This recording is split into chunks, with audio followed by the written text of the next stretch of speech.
Hello guys, welcome to today's video. It's Neil Emmanuel here. In today's video I'm going to show you guys how I lit this image right here, and I'll be showing you guys over here how I lit the whole image, my light setup and the camera I used. And right now this is the image. I'm still editing some of the images.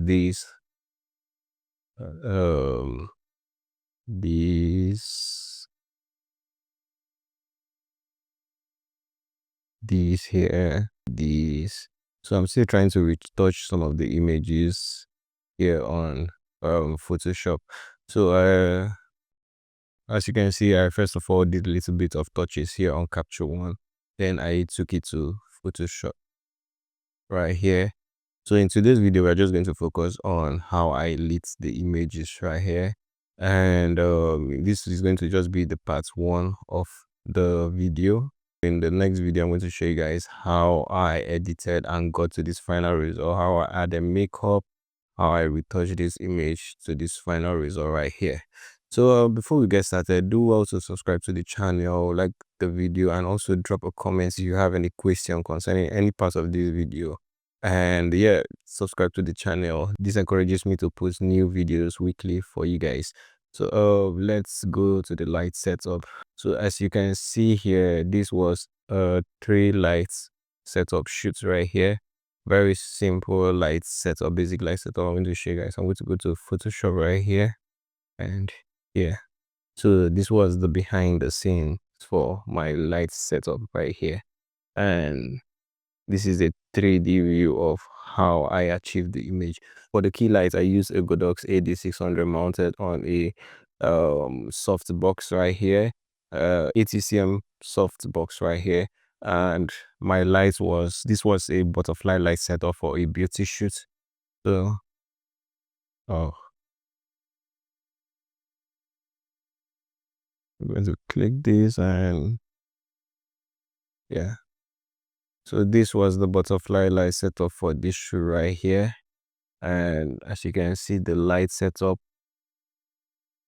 my key light, like I said, I used the Godox AD600 right here. And for this light, it was on the power of 1 over, between, I can't actually remember, it was between 1 over 61, 1 over 32.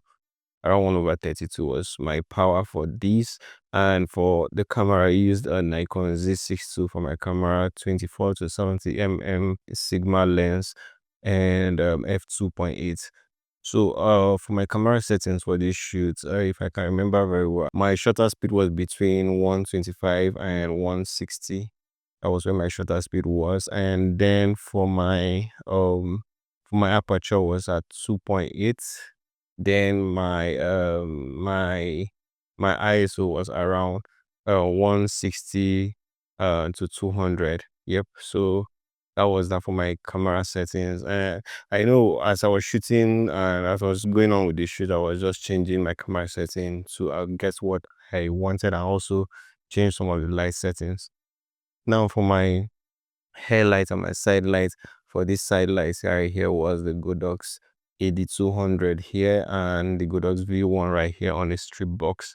Now on this, for this, I'm going to turn off my key light and this side light, so you just see what the hair lights did. So as you can see, for the hair lights right here, it just highlighted this part of the subject and around this area of the subject. And I'll go to Photoshop. This was it right here, highlighting.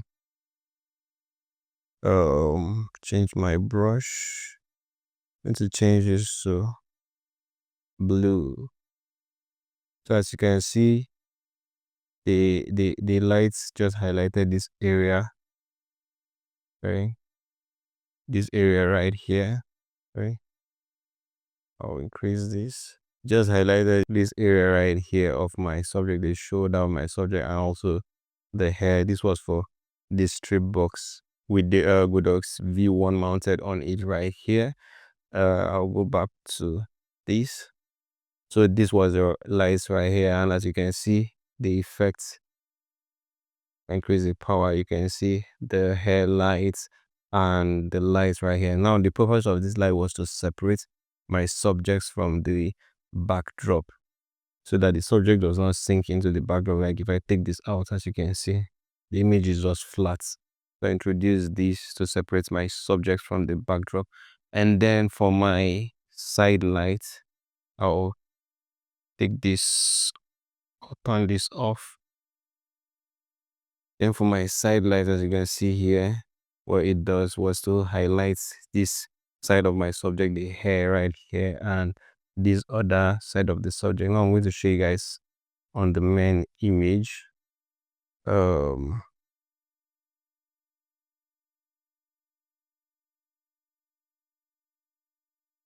Of this, this, as you can see, this was the hair lights from coming from behind. I'll bring in an empty layer right here, and this area was from the hair light, and this was from the side light. This was from the backlights, the headlights above, and this light right here was from this side light coming from this side, and this light coming from this angle right here to hit my subject around here.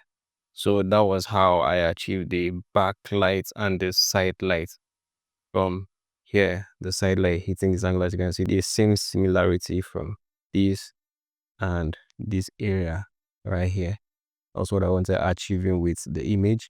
Then I'll turn this off. For my key light, as you can see right here, when you introduce the key light, this was mainly on my subject.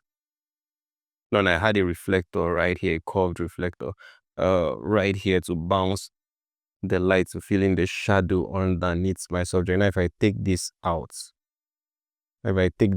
you can see there's a lot of shadows under here, and it made the image to look very contrast. And as you can see, no hair lights, no side lights. The subject is sinking to the backdrop, no separation from the backdrop. I'll turn that on very soon after I finish explaining my key lights. So without the reflector, underneath here you can see the shadows.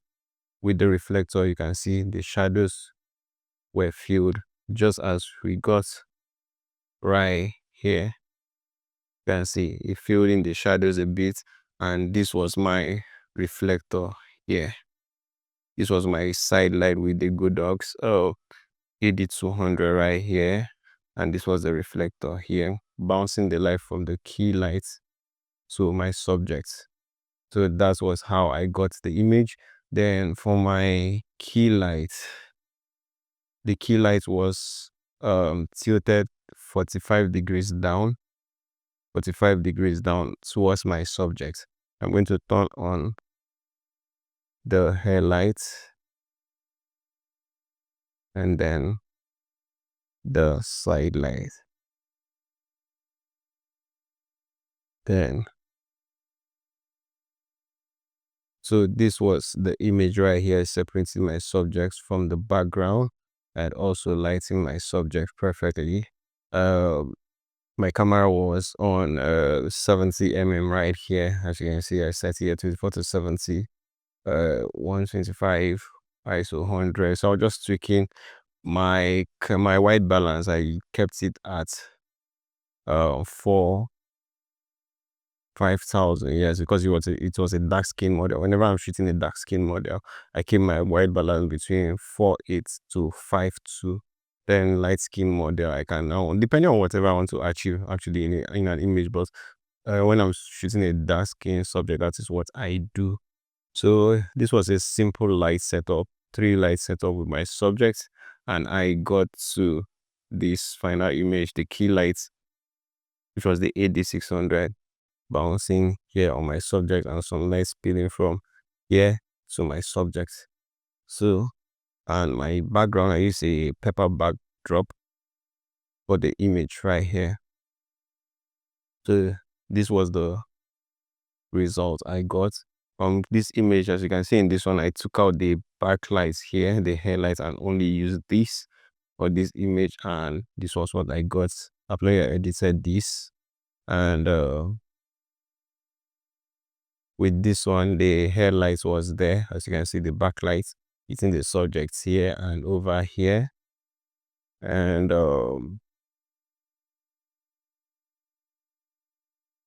with this also, my headlight, my backlight above wasn't on, but the side light was very low.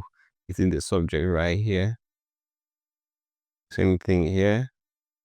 You can see here the headlight, the side light, my key light hitting the face of my subject and hitting the reflector, bouncing it to fill in the shadows a bit on my subject. So this was a simple light setup I did for this image right here. I'm going to show you guys the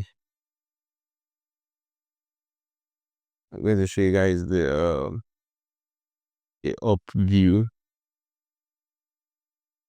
No, this is it. So yeah. So now this is it. This is the up view of the image. This was my setup. And this was the final image, how I got the light setup. So that's it guys for this image, and in my next video I'm going to show you guys how I edited and retouched the images, adding makeup also. I'm going to show you guys in the next video how to add makeup to your image. Just as you can see, this was not actually there. I added the makeup, this makeup I added it, and also this makeup I added it to the image. So that will be my next video for you guys. So thank you guys for joining me to the end of this video. Do also subscribe to the channel and make sure you share the video to whoever you feel needs this, and also like the video because it tells YouTube that the video is a decent content and it's going to push it out to many more people, many more editors, retouchers and photographers out there. So and finally, drop a comment if you have any question, any contribution, and concerning whatever parts of this lighting setup you did not understand. See you guys in the next video. Thank you.